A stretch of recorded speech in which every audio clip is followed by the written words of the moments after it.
أنا العبد الذي كسب الذنوب وصدته الأماني أن يتوب. ایک کافر ہے عتبہ بن ابی وقاص، اس نے ایک طرف سے ہو کر پتھر اٹھایا اور آپ کو مارا زور سے. صحابہ کی نظریں تھی تلواروں پر، نیزوں پر، تیروں پر، وہ پتھر نظروں سے نکل گیا، لہٰذا وہ ان کے اندر کو چیرتا ہوا جا کر میرے نبی کے منہ پر یہاں لگا، اور آپ سیدھا پیچھے ایسے گئے، پیچھے یوں، پیچھے ایک کھڈا تھا، وہ یہاں گردن میں لگا کنارہ، تو آپ بے ہوش ہو گئے، دانت بھی ٹوٹ گئے، چہرہ بھی خون و خون ہو گیا، اب بے ہوش ہو کے یوں گر گئے. صحابہ نے سمجھا آپ شہید ہو گئے تو سب نے زار و قطار رونا شروع کر دیا. تھوڑی دیر کے بعد آپ کو ہوش آیا تو صحابہ نے عرض کی یا رسول اللہ اب تو ان کے لیے بد دعا فرما دیں، وہ نبیوں میں رحمت لقب پانے والا، مرادیں غریبوں کی برلانے والا، غریبوں کا والی، یتیموں کا مولا. تو اب تو حق تھا کہ آپ بد دعا کرتے. یہ سامنے امت نہیں ہے، قاتل کھڑے ہیں کافر. آپ نے ہاتھ اٹھائے، صحابہ سمجھے کہ ہون انہاں دے بیڑے بڑھ گئے. اللہم اغفر لقومی فإنہم لا یعلمون، اللہ میری قوم کو معاف کر، انہیں میرا پتہ کوئی نہیں ہے. دیکھو میرے بھائیو، جس نے کافروں کے ساتھ یہ ہمدردی کے قتل کرنے والوں کے لیے دعا مانگی ہے، تو مسلمان ہو کر ایک دوسرے کو سلام کرنا چھوڑ چکے، ایک دوسرے کے پیچھے نمازیں پڑھنا چھوڑ چکے، ایک دوسرے پر کفر کے فتوے لگا کے بیٹھے ہوئے. مجھے بتاؤ تم میرے نبی کے ساتھ کیا کر رہے؟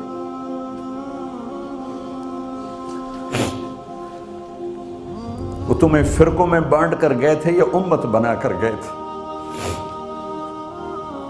کیوں اس نادان کھیل میں اپنی زندگی برباد کرتے ہو؟ کیوں نے مسلمان بن کے رہتے ہو؟ اس امت میں اختلاف شروع سے ہے، ہمیشہ رہے گا، یہاں تک نہ جاؤ کہ ایک دوسرے پر کفر کے فتوے. جنت میں کون جائے گا؟ سنیوں نے کہا وہابی کافر، وہابیوں نے کہا سنی کافر، بریلیوں نے کہا دیوبندی کافر، دیوبندیوں نے کہا بریلوی کافر، شیعہ نے کہا سنی کافر، سنی نے کہا شیعہ کافر. جنت میں کون جائے گا؟ کچھ تو بھائیو میرے نبی کی محنت کی قدر کرو. میرے نبی تو غیروں کو اپنا بنانے آئے تھے، ہم نے اپنوں کو غیر بنا دیا. جو نفرت کی آگ وہاں بھڑک رہی ہے یہاں مت بھڑکاؤ. جاؤ میرے دیس میں دیکھو کتنے سر کٹ چکے، کتنے سہاگ اجڑ گئے، کتنی مائیں بے آسرا ہو گئیں، کتنی جوان بیٹیوں کی مانگ ویران ہو گئی. کیا اسی کا نام اسلام ہے؟ اسی کا نام عشق رسول ہے؟ اسے وہ دین کہتے ہیں. ایک دوسرے کی مسجدوں میں نہیں جاتے ہو، ایک دوسرے کے پیچھے نمازیں نہیں پڑھتے ہو،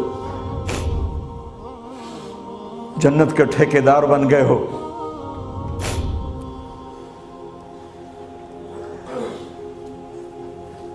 میرے نبی تو عبداللہ بن ابی کا جنازہ پڑھانے کھڑے ہو گئے تھے، جس کا کفر ابو جہل سے بھی بڑا ہے. ابو جہل اوپر کی دوزخ میں ہے، عبداللہ بن ابی سب سے نیچے کی دوزخ میں ہے.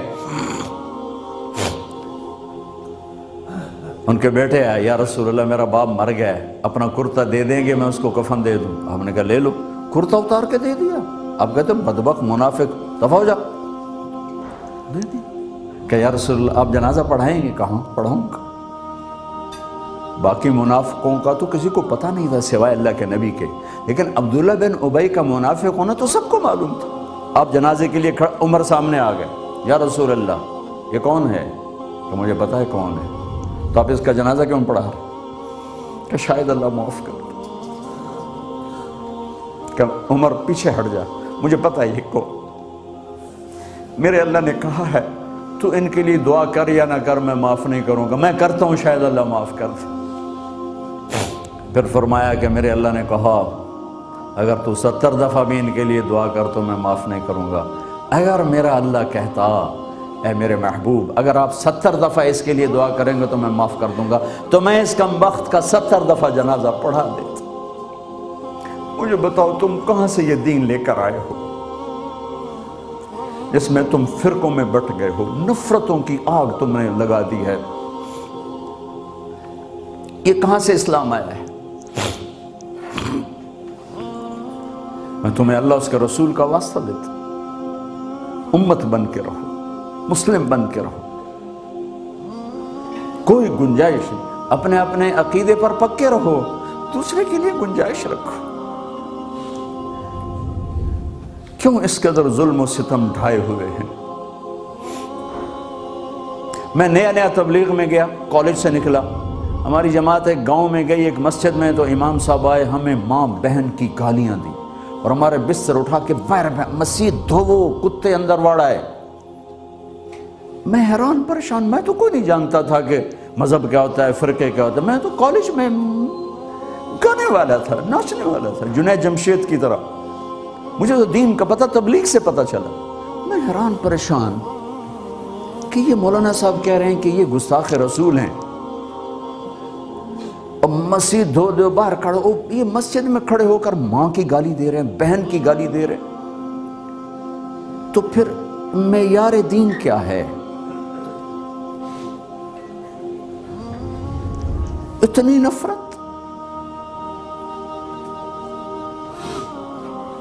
اس قدر دوریاں۔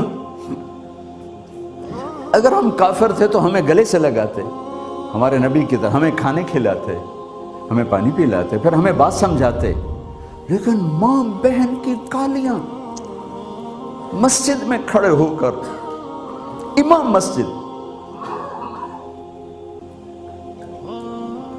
ہم پنجاب کے زمیندار ہیں، گالی دینا ہماری سرشت میں ہے، لیکن مسجد میں کانپ جاتے تھے کہ کسی کو الو کا پٹھا بھی کہہ دیں۔ ہمارے بزرگ بڑے بھی بہت گالیاں نکالتے تھے، لیکن مسجد میں کسی کو جرت نہیں ہوتی تھی کہ وہ میرے والد مرحوم خود بہت غصے والے بڑے سردار آدمی تھے، تو تھوڑی تھوڑی بات پہ مار پٹائی گالیاں، لیکن میں نے نہیں اپنے باپ کو مسجد میں سنا غصے میں بھی کسی کو گالی دیتے ہوئے۔ ماں بہن کی گالیاں نکالو، وہ ساتھ یہ کہہ رہے ہیں کہ یہ گستاخ رسول ہیں، ہم یہ کافر ہیں، ان کو نکال دو، کتے آ گئے، مسجد دھوو۔ میرے نبی کے دور میں تو کافر آ کے مسجد میں رہتے تھے۔ میرے بھائیو، جو میں عرض کر رہا ہوں، میں اپنا دکھڑا بیان کر رہا ہوں، اس کی سنگینی کو سمجھو۔ یہ پاؤنڈ ڈالر نہیں بچائیں گے جب ہم آپس میں ٹوٹ جائیں گے۔ اللہ نے مجھے دنیا میں پھرنے کا موقع دیا، بار بار دیا، اسی تبلیغ کے سلسلے میں۔ سب سے زیادہ میں اسپین میں جا کے دکھی ہوا، اور میرا دکھ یہ نہیں تھا کہ ہماری یہاں 800 سال حکومت تھی اور ختم ہو گئی، میرا دکھ یہ تھا، میں اس پہ رویا مسجد قرطبہ میں، کہ جس وجہ سے اسپین تباہ ہوا وہ ساری وجہ میرے دیس پاکستان میں موجود ہے اس وقت، اور ہوش نہیں ہے کسی کو۔ مذہب پر لڑائی، سیاست پر لڑائی، دین پر نفرت، سیاست پر نفرت، قوم پہ نفرت، صوبے پہ نفرت، پیشے پہ نفرت، نفرت نفرت نفرت۔ میرے نبی نے پوچھا اسلام کا سب سے مضبوط عمل کیا ہے؟ صحابہ نے کہا نماز، آپ نے کہا نہیں۔ صحابہ نے کہا جہاد، آپ نے کہا نہیں۔ صحابہ نے کہا روزہ، آپ نے کہا نہیں۔ صحابہ نے کہا حج، آپ نے کہا نہیں۔ کہ یا رسول اللہ پھر آپ بتائیں؟ فرمایا دین کا سب سے مضبوط عمل محبت ہے، محبت ہے، محبت ہے۔